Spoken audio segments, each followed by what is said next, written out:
আসসালামু আলাইকুম। মর্মাহত কি বলবো যে এই যে আমার পাশে যে মেয়েটি দাঁড়ানো দেখতেছেন, মেয়েটি সিজারের পরে তার বাচ্চার মুখটি এখনো দেখতে পারিনি, এবং তার যে আজকে কতদিন হয়েছে?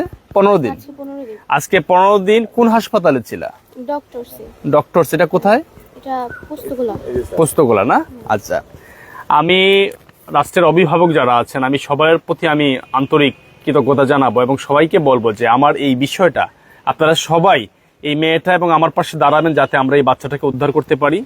আমরা খুবই দ্রুত সময়ের ভিতরে একটু পরে আমরা রওনা করবো বাচ্চাটাকে উদ্ধার করার জন্য, কারণ এত মর্মান্তিক। আমি জানি না তারা কারা এবং তাদেরকে এত ক্ষমতা কে দিয়েছে যে একটি বাচ্চা ভূমিষ্ঠ হওয়ার পর এই মার কাছ থেকে বাচ্চাটাকে আলাদা রাখা আজকে 15 দিন।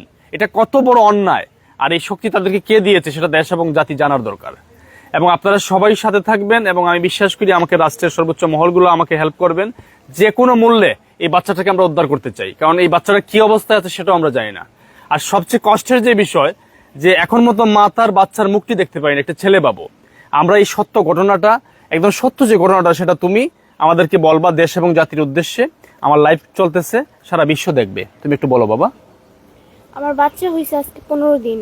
বাচ্চা হয়েছে পরে আমি ওটিতে ছিলাম, আমার বাচ্চাকে আমার দেখতে দেয়নি গা, তারা নিয়ে চলে আসছে 15 দিন, মানে আমি বাচ্চার মুখটুকু দেখি নেই গা, তারা দেখবে বললে নিচে নিয়ে আসছে, ওখান থেকে গাড়িতে চলে বাসায় নিয়ে আসছে।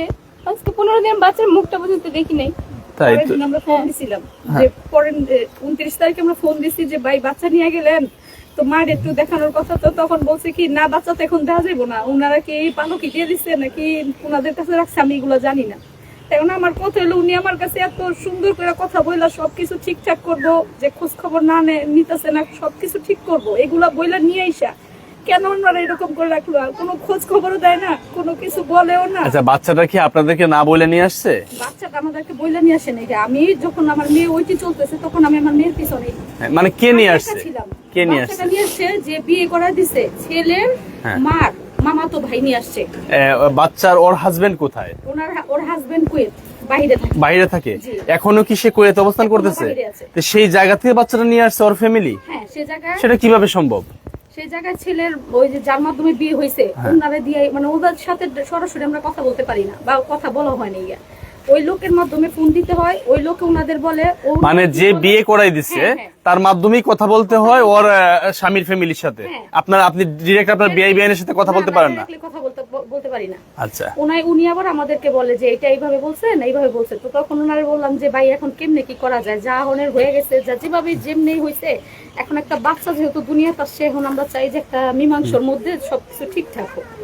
উনি বললো আচ্ছা ঠিক আছে আপা, কোনো ই করেন না, যেখানে আমি আছি। উনি আমার সবকিছুর আশ্বাস দিল। আমিও বললাম ঠিক আছে ওইটিটা শেষ হোক, শেষ হইলে বুঝবো। বুঝা তো দূরের কথা, বাচ্চা হয়েছে একটা ছবি তুলবো, উনি বলতেছে তাড়াতাড়ি করেন।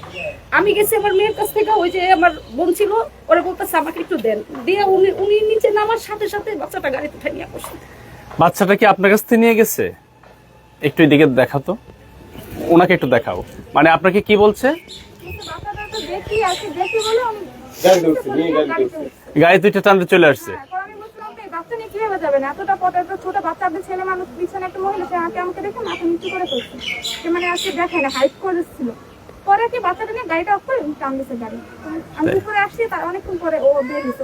আসলে এটা অনেক অন্যায়, কত জঘন্যতম অন্যায়। আপনারা চিন্তা করেন যে একটি বাচ্চা সিজার হওয়ার পরই বাচ্চাকে দেখবে বলতে বাচ্চার বাবার ফ্যামিলি, তাও বাবা বিদেশে কুয়েতে, তার ফ্যামিলির একজন লোক বাচ্চাটাকে দেখবে বলে তার বাচ্চাটা গাড়িতে করে নিয়ে চলে আসছে। এটা আমি বিশ্বাস করি যে রাষ্ট্র সর্বোচ্চ ব্যবস্থা নিবে এবং যে কোনো মূল্যে এই বাচ্চাটাকে আমরা উদ্ধার করবো ইনশাল্লাহ। আর হচ্ছে আজকে বিয়ের কত মাস হয়েছে ওর, মানে কত বছর? 11 মাস চলতেছে। 11 মাস বিয়ের পরেই কি ওর হাজবেন্ড বাইরে চলে গেছে? বিয়ের 1.5 মাস পরে উনি চলে গেছে। আর এই পর্যন্ত তো উনি ওইখানে, উনি আর দেশে আসেনি, এখন দেশে আসে নাই। এই বিষয়টা আপনি থানায় অথবা কাউকে জানাইছেন আমার কাছে আসার আগে? না, আমি কোথাও যাই। কেন গেলেন না? কেন থানায় গেলেন না? কেন থানায় যাইনি গিয়া, যে দেখি ওনার মামা শ্বশুরের কাছে আমি 4-5 দিন গেছি। কার মামা শ্বশুর? ছেলের আপন মামার কাছে আমি 4-5 দিন গেছি। যাওয়ার পরে উনি বলতেছে যে আমার, মানে উনাদের কাছে গেলে উনি বলে আমার বোন আমাকে ডাকে না, আবার যে বিয়ে করে দিছে ওইটাও মামা শ্বশুর।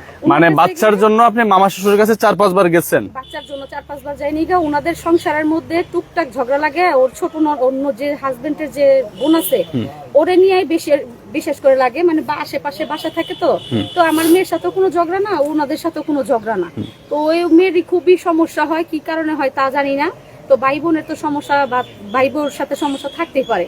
তখন আমি এগুলা নিয়ে ওর মামার কাছে কয়েকবার গেছি যে ভাই, বিয়ের 3 মাস পরে থেকে মেয়ের যে গহনা ছিল এগুলো সব বন্ধক রেখে দিছে, সব বন্ধ। ছেলের ফ্যামিলি? হ্যাঁ, ছেলের ফ্যামিলি বন্ধক রেখে দিচ্ছে। 5 লাখ টাকা কাবিন, ওইটা ওই মানে উসিল টুসিল কিছুই না, মানে কাবিনের জায়গাতে আছে।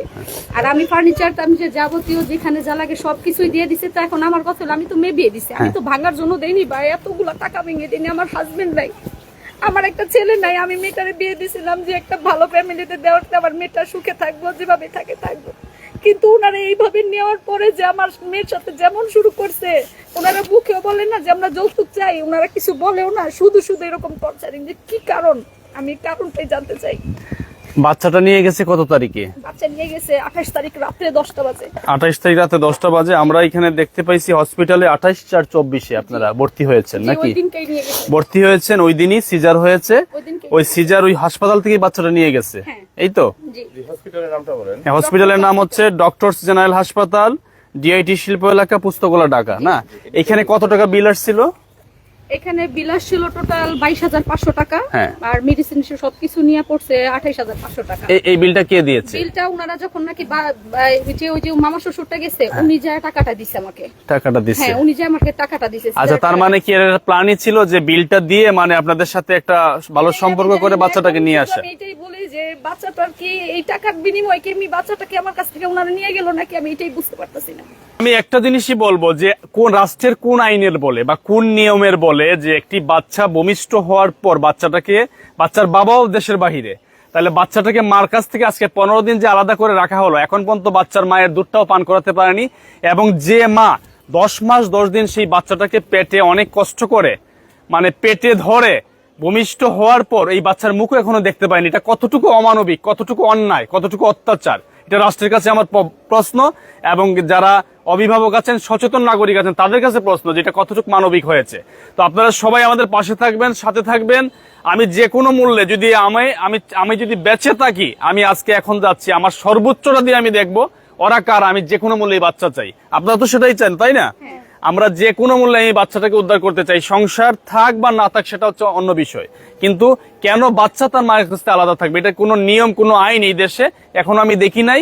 এটা অনেক অন্যায় হয়েছে। এবং মধ্যযুগীয় যে বর্বরতা ছিল, আগে যে মধ্যযুগের বর্বরতা, নির্মমতা হইতো, আমি বলতে সেই নির্মমতাকে হার মানাবে এই বিষয়টা। সে মধ্যযুগীয় নির্মমতা, বর্বরতাকে হার মানাবে আজকের এই বিষয়টি। সেই জন্য তাদের দৃষ্টান্তমূলক শাস্তি দাবি করছি এবং তাদেরকে যথাযথভাবে আইনের আওতায় আনার জন্য আমি রাষ্ট্রকে বলবো, এবং যে কোনো মূল্যে বাচ্চাটাকে যাতে আমরা উদ্ধার করতে পারি। তো সবাই ভালো থাকবেন, আপনারা সাথে থাকবেন, দেখবেন আমরা কতটুকু করতে পেরেছি। আসসালামু আলাইকুম।